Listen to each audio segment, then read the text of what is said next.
Hi hello friends, நாம் இன்றைக்கி இந்த வீடியோவில் என்ன பார்க்க போகிறோம் அப்படின்னா அவதார் தி லாஸ்ட் எர்பெண்டரோட எபிசோட் 4 பிரேக் டவுன் தான் பார்த்தீங்கன்னா பார்க்க போகிறோம். இந்த எபிசோடில் தான் வந்து பார்த்தோன்னே என்னது அப்படின்னு யோசிக்கிற மாதிரியான சீன்ஸோ, அதே மாதிரி வந்து அடடா இந்த சீன் வந்து ஒரிஜினல் சீரிஸில் இருந்தால் நல்லா இருக்குமே அப்படின்னு யோசிக்கிற மாதிரியான சீன்ஸ் பார்த்தீங்கன்னா இந்த எபிசோடில் தான் இருக்குது. அது என்னென்ன அப்படிங்கிறத இப்போ இதை டிஸ்கஸ் பண்ணலாம். சரி வாங்க இப்போ வீடியோ ஸ்டார்ட் பண்ணலாம்.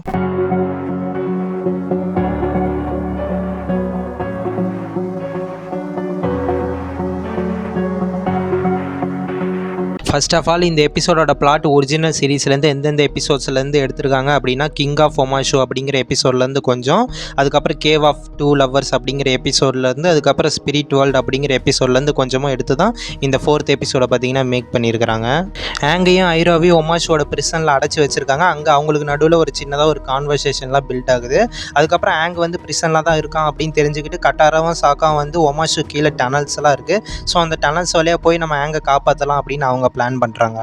அப்புறம் கிங் பூமியுமே வந்து நம்ம ஆங்கை வந்து மீட் பண்ணுறாரு. அதுக்கப்புறம் அவங்களுக்குள்ள ஒரு சில கான்வர்சேஷன் எல்லாம் போகுது. அதுக்கப்புறம் நம்ம பூமியுமே நம்ம ஆங்குக்கு வந்து சேலஞ்சஸ்லாம் வைக்கிறாரு. ஸோ இந்த இடத்துல வந்து கேரக்டர் வந்து நம்ம பூமிக்கு சேஞ்ச் பண்ணியிருக்காங்களா அப்படின்னா அப்படி கம்ப்ளீட்டடாக சொல்ல முடியாது. ஏன்னா ஒரு சில இடங்கள்லாம் பார்க்கும்போது நமக்கு ஒரிஜினல் சீரீஸில் நம்ம கிங் பூமியை எப்படி காமிச்சாங்களோ அதே மாதிரி தான் ஃபீல் ஆகுது. ஆனால் நிறைய இடங்களில் பார்க்கும்போது அவரோட கேரக்டர் பர்சனாலிட்டிலாம் சேஞ்ச் பண்ணி காமிச்சிருக்காங்க அப்படின்னு தான் சொல்லணும். பட் ஓவராலாக இந்த சீசன் 1 பொறுத்த வரைக்கும் நம்ம கிங் பூமியை சொதப்பல் பண்ணிட்டாங்க அப்படின்னு தான் சொல்லணும். அது ஏன் அப்படிங்கிறத நம்ம தனி வீடியோவில் டிஸ்கஸ் பண்ணலாம். சாக்காவும் கட்டாரா அதுக்கப்புறம் டனல்குள்ளே போகிறாங்க. அப்படி போகும்போது இந்த டனல்ஸ் அதுக்கப்புறம் இந்த ஒமாஷோ எப்படி கிரியேட் ஆச்சு அப்படிங்கிற கதையை வந்து சொல்கிறாங்க. ஸோ இந்த கதையில் பார்த்திங்கன்னா பெருசாக சேஞ்சஸ் இல்லை. இது ஒரிஜினல் சீரிஸில் எப்படி சொல்லியிருக்கிறாங்களோ அதே மாதிரி தான் சொல்லியிருக்காங்க. ஆனால் இப்போ விஷயம் என்ன அப்படின்னா இந்த கேவ் கான்செப்ட் வந்து நமக்கு ஒரிஜினல் சீரிஸில் சீசன் 2ல் தான் காமிச்சிருந்தாங்க. ஆனால் இதில் சீசன் 1லேயே காமிக்கிறாங்க. அது மட்டும் இல்லை, இதில் சொன்ன விஷயம், அதுக்கப்புறம் இந்த எபிசோடோட கடைசியில் சொன்ன விஷயம், அதுக்கப்புறம் இந்த சீசன் 1ஓட ஃபைனலில் வந்து நமக்கு ஒரு சில விஷயங்கள்லாம் காமிச்சிருந்தாங்க. ஸோ அந்த விஷயத்தெல்லாம் வச்சு பார்க்கும்போது நமக்கு லைவ் ஆக்ஷன் சீசன் 2ல் வந்து ஆங் வந்து ஒமாஷாவுக்கு மறுபடியும் ரிட்டன் ஆக மாட்டார் அப்படின்னு தான் நினைக்கிறேன். ஏன்னா ஒரிஜினல் சீரிஸில் வந்து நம்ம ஆங் வந்து எர்த் பெண்டிங் கற்றுக்கிறதுக்காக ஒமாஷாவுக்கு மறுபடியும் சீசன் 2ல் வர்ற மாதிரி ஒரு எபிசோடு இருக்கும். ஆனால் நமக்கு லைவ் ஆக்ஷன்லாம் அந்த எபிசோடு இருக்காது அப்படின்னு தான் நமக்கு அந்த விஷயத்தை காமிக்க மாட்டாங்க அப்படின்னு தான் நினைக்கிறேன். ஸோ ஆனால் மேபி எதுக்கும் வெயிட் பண்ணி பார்க்கலாம். ரைட்டர்ஸோட மைண்டில் என்ன இருக்குது அப்படின்னு தெரியல. ஆனால் எனக்கு தெரிஞ்சு ரிட்டன் ஆகிற மாதிரியான ஒரு சீன்ஸ்லாம் இருக்காது அப்படின்னு தான் நம்புகிறேன். அப்புறம் இந்த எபிசோடில் இன்னொரு விஷயம் என்ன அப்படின்னா ஒரு வாரோட இம்பேக்ட் எப்படி இருக்கும் அப்படிங்கிறத பார்த்தீங்கன்னா காமிச்சிருப்பாங்க.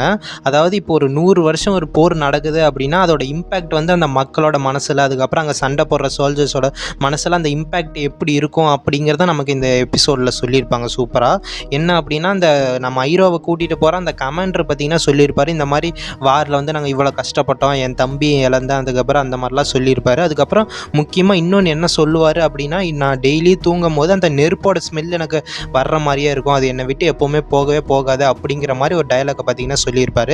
ஸோ இதெல்லாம் பார்க்கும் போதே நமக்கு தெரியுது. இது இல்லாமல் நம்ம கிங் பூமியுமே வந்து சொல்லியிருப்பார். அவருமே ஃபஸ்ட்டு ஆங் கூட ஸ்டார்டிங்கில் பேசும்போது இந்த மாதிரி 100 வருஷம் போகிற நீ சமாளிச்சிருக்கியா, அதுக்கப்புறம் உன்னோட உலகம் உன் கண்ணு முன்னாடியே பற்றி எரியறதை நீ பார்த்துருக்கியா அப்படிங்கிற மாதிரி ஒரு அக்ரெஷனோட ஒரு ஆங் கிட்ட பேசுகிற மாதிரி காமிச்சிருப்பாங்க. ஸோ இதுலேருந்தே தெரியுது அந்த 100 வருஷம் போர் அப்படிங்கிற ஒன்று நடந்தால் அந்த மக்களோட மனசில், அதுக்கப்புறம் சோல்ஜர்ஸோட மனசில் அந்த இம்பேக்ட் எப்படி இருக்கும் அப்படிங்கிறத நமக்கு இந்த சீன் மூலயமா சொல்லியிருப்பாங்க இந்த எபிசோடில். ஸோ இந்த விஷயம்லாம் பார்த்திங்கன்னா பார்க்க சூப்பராக இருந்தது.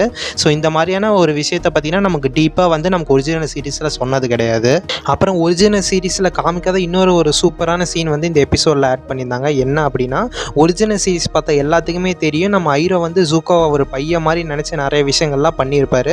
ஸோ அதெல்லாம் பார்க்கும்போது இவங்களுக்கு நடுவில் எப்படி இப்படி ஒரு பாண்டிங் ஸ்டார்ட் ஆச்சு, நம்ம ஐரோ ஏன் நம்ம ஜூக்கோவை ஒரு பையன் மாதிரி நினைக்கிறாரு அப்படிங்கிற டவுட்டு தான். ஸோ இந்த டவுட்டுக்கு பார்த்திங்கன்னா ஆன்சர் சொல்கிற மாதிரியான ஒரு சீன் பார்த்திங்கன்னா இந்த எபிசோடில் வச்சுருந்தாங்க. என்ன அப்படின்னா லூட்டன் வந்து போரில் பார்த்திங்கன்னா இறந்துட்டார். ஸோ அப்போ வந்து அவருக்கு ஃபியூனரல் மாதிரி நடக்குது. அந்த ஃபியூனரலில் வந்து எல்லாருமே வந்து பேச்சுக்கு வந்துட்டு எல்லோரும் பார்த்துட்டு ஆறுதல் சொல்லிட்டு போயிடுறாங்க. ஆனால் நம்ம ஜூக்கோ வந்து மற்றவங்கள மாதிரி இல்லாமல் நம்ம உண்மையாக பார்த்திங்கன்னா நம்ம ஐரோக்கு பார்த்திங்கன்னா சில ஆறுதலான விஷயங்கள்லாம் நிறையா பேசியிருந்தார். இதுலேயும் முக்கியமான விஷயம் என்ன அப்படின்னா எல்லோரும் வந்து பார்த்துட்டு பேசிட்டு போயிடுறாங்க. ஆனால் நம்ம ஜூக்கோ வந்து நம்ம ஐரோ கூடயே உட்காந்து அவரோட துக்கத்தை பார்த்திங்கன்னா ஷேர் பண்ணிக்கிட்டாரு. சொல்லியிருப்பாரு. ஈவன் ஓசாய் கூட வந்து சும்மா பார்த்துட்டு பேசிட்டு போயிட்டாரு. ஆனால் நம்ம ஜூக்கோ மட்டும் நல்லா ஆறுதலான வார்த்தைகள் சொல்லி அதுக்கப்புறம் அங்கேயே பார்த்தீங்கன்னா உக்காந்துட்டாரு. லிட்ரலி பார்த்தீங்கன்னா ஐரோக்கு வந்து இன்னொரு பையன் இருந்தால் அந்த இடத்துல என்ன பண்ணியிருப்பாங்களோ ஸோ அதே தான் பார்த்தீங்கன்னா நம்ம ஜூக்கோவுமே பண்ணார். ஸோ இதுக்கு முன்னாடியுமே வந்து நம்ம ஐரோக்கு வந்து நம்ம ஜூக்கோ மேலே பாசம் இருந்திருக்கும். ஆனால் இந்த சீனுக்கு அப்புறமா தான் அவங்களுக்குள்ள உள்ள அந்த பாண்டிங் பார்த்தீங்கன்னா ஸ்ட்ராங் ஆகிருக்கணும். இதுக்கப்புறம் தான் வந்து நம்ம ஐரோ வந்து நம்ம ஜூக்கோவோட பையன் மாதிரி நினைக்கிற மாதிரியான ஒரு அளவுக்கு பார்த்தீங்கன்னா பாண்டிங் வந்து கிரியேட் ஆகிருக்கணும். ஓவராலாக இது ஒரு அமேசிங்கான சீன். ஸோ இந்த சீன் வந்து நமக்கு ஒரிஜினல் சீரிஸில் கிடையாது, இதில் தான் ஆட் பண்ணியிருக்காங்க. சூப்பராக இருந்துச்சு. அதுக்கப்புறம் கட்டாராவும் சாக்காவும் அந்த டன்னலில் சுற்றிட்டு இருக்கிறாங்க. அந்த சுற்றிட்டு இருக்கும் போது பார்த்தீங்கன்னா அவங்களுக்கு நடுவில் சண்டையெல்லாம் வருது. அதுக்கப்புறம் அவங்களே பேசி சமாதானம் ஆயிடுறாங்க. ஸோ இது மூலயமா வந்து அவங்களுக்குள்ளே இருக்கிற அந்த பிரதர் சிஸ்டர் பாண்டிங்கை வந்து ஸ்ட்ராங் பண்ணுறாங்க. ஸோ இதுக்கப்புறம் தான் சம்பவமே இருக்குது. என்ன அப்படின்னா ஸோ இவங்களுக்குள்ளே இருக்கிற அந்த லவ்னால் பார்த்தீங்கன்னா அந்த வந்து பேஜிமோல் வந்து இவங்களை அட்டாக் பண்ணாமல் இவங்களுக்கு ஹெல்ப் பண்ணுற மாதிரி காமிச்சிருப்பாங்க. ஸோ இதை பார்க்கும்போது என்னது அப்படிங்கிற மாதிரி தான் தோணுச்சு. ஏன்னா இந்த கேவோட கான்செப்டே என்ன அப்படின்னா லவ் பிரைட்டர் இன் தி டார்க் அப்படிங்கிறது தான். ஸோ இதே தான் பார்த்தீங்கன்னா நமக்கு ஒரிஜினல் சீரீஸ்லேயும் சொல்லியிருப்பாங்க. நமக்கு ஒரிஜினல் சீரீஸில் வந்து நம்ம ஆங் கட்டாரா இவங்களுக்குள்ளே இருக்க லவ்னால தான் பார்த்தீங்கன்னா அவங்களால அங்கேருந்து வெளியே போயிருக்கவே முடியும். ஸோ அப்படி தான் பார்த்தீங்கன்னா காமிச்சிருப்பாங்க. ஸோ ஆனால் இந்த விஷயத்தை வந்து நமக்கு லைவ் ஆக்ஷனில் சேஞ்ச் பண்ணிட்டாங்க. எப்படின்னா ஸோ இந்த இடத்துல வந்து தம்பி லவ்னா வந்து காதல் இல்லைப்பா அன்பு அப்படிங்கிற மாதிரி பார்த்தீங்கன்னா சேஞ்ச் பண்ணிட்டாங்க. ஸோ இதை பார்க்கும்போது என்னடா பண்ணி வச்சுருக்கீங்க அப்படிங்கிற மாதிரி தான் தோணுச்சு. லிட்ரலி ஒரிஜினல் சீரிஸில் வந்து இந்த கேவ் ஆஃப் தி 2 லவ்வர்ஸ் அப்படிங்கிற எபிசோடுக்கு அப்புறம் தான் நம்ம ஆங்குக்கும் கட்டாராக்குள்ள அந்த லவ் பாண்டிங் வந்து ஸ்ட்ராங் ஆகிற மாதிரி காமிச்சிருப்பாங்க. இதுக்கு முன்னாடி அவங்களுக்குள்ள சின்ன சின்ன பாண்டிங்லாம் இருக்கும். ஆனால் இந்த எபிசோடுக்கு அப்புறம் தான் அது ஸ்ட்ராங் ஆகிற மாதிரி காமிச்சிருப்பாங்க. ஆனால் லைவ் ஆக்ஷனில் வந்து இதை சேஞ்ச் பண்ணிட்டாங்க. இந்த இடத்துல வந்து ஆங்கே சொல்ல போனால் கிடையாது. ஸோ இதெல்லாம் பார்க்கும்போது வந்து நமக்கு எப்போ தாண்டா அந்த கட்டாராக்கும் ஆங்குக்கும் அந்த பாண்டிங்கை ஸ்டார்ட் பண்ணுவீங்க அப்படிங்கிற மாதிரி தான் தோணுது. ஒருவேளை வந்து ஆங் கடைசி வரைக்கும் சிங்கிள் தானோ அப்படிங்கிற மாதிரியும் தோணுது. இங்கேருந்தே அவங்களுக்குள்ளே இருக்கிற பாண்டிங் அப்படிங்கிறத கிரியேட் பண்ணாதாங்க கரெக்டாக இருக்கும். ஏன்னா ஒரு சீசன்லேயும் பார்த்தீங்கன்னா 8 எபிசோடு தான் இருக்குது. அதனால் பார்த்தீங்கன்னா நமக்கு பார்க்கும்போது இந்த சீரீஸே வந்து ரொம்ப சீக்கிரமாக போகிற மாதிரி ஃபீல் ஆகும். ஸோ அப்படி இருக்கிறப்ப இவங்க வந்து கடைசி சீசனில் வந்து லாஸ்ட் 2-3 எபிசோடில் வந்து இவங்களுக்கு நடுவில் பாண்டிங் கிரியேட் ஆகுது அப்படிங்கிற மாதிரி காமிச்சாங்க அப்படின்னா நமக்கு சுத்தமாக பார்த்தீங்கன்னா செட்டே ஆகாது. அதுக்குள்ளே இவங்களுக்குள்ள பாண்டிங் கிரியேட் ஆகிடுச்சா அப்படிங்கிற மாதிரி தான் ஃபீல் ஆகும். ஸோ அதனால தான் சொல்லலாம் அட்லீஸ்ட் வந்து இவங்க சீசன் 2ல் இருந்தாது இவங்களுக்குள்ளே இருக்கிற பாண்டிங் அப்படிங்கிறத பார்த்தீங்கன்னா கிரியேட் பண்ணி ஆகணும். ஸோ பார்க்கலாம் இவங்க என்ன பண்ணுறாங்க அப்படின்னு. இந்த எபிசோட் ஃபுல்லாகவே ஒரே ஒரு விஷயத்தை தான் திரும்ப திரும்ப சொல்லியிருப்பாங்க. என்ன அப்படின்னா ஹார்ட் டிசிஷன்ஸ் எடுக்கிறது. ஸோ இதே விஷயத்தை தான் பார்த்தீங்கன்னா நம்ம ஜெட்டு சொல்லுவார், சாக்கா சொல்லுவார், அதுக்கப்புறம் பூமி சொல்லுவார். இதே விஷயத்தை தான் இந்த எபிசோட் ஃபுல்லாகவே திரும்ப திரும்ப சொல்லுவாங்க.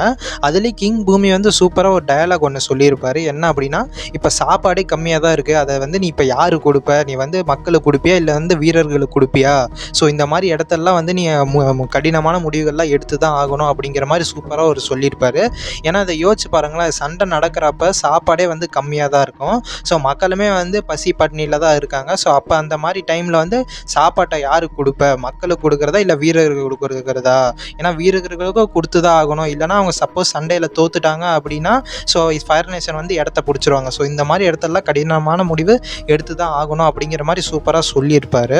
அப்புறம் ஐரோவுமே அந்த சோல்ஜர்ஸ் கிட்டேருந்து ஜூக்கோட ஹெல்ப் மூலயமா தப்பிச்சு அங்கேருந்து போயிட்டாங்க அப்படிங்கிற மாதிரி தான் சொல்லியிருப்பாங்க. அதுக்கப்புறம் வந்துட்டு நம்ம ஆங்குமே ஒமாஷோவை விட்டு போயிடுவார். ஆனால் என்ன சொல்லியிருப்பாங்க அப்படின்னா ஃபயர் நேஷனோட ஃபோர்ஸஸ் வந்து ஒமாஷோ அட்டாக் பண்ண வந்துட்டுருக்கு அப்படிங்கிற மாதிரி சொல்லி தான் முடிச்சிருப்பாங்க. ஸோ ஃப்ரெண்ட்ஸ் அவ்வளோதான் இந்த வீடியோ முடிஞ்சது. இந்த வீடியோ பிடிச்சா லைக் பண்ணுங்கள். நீங்கள் நம்ம சேனலுக்கு சப்ஸ்கிரைப் பண்ணாமல் இருந்தால் சப்ஸ்கிரைப் பண்ணிவிடுங்க. நான் உங்களை வேறு ஒரு வீடியோவில் பார்க்குறேன். Good bye.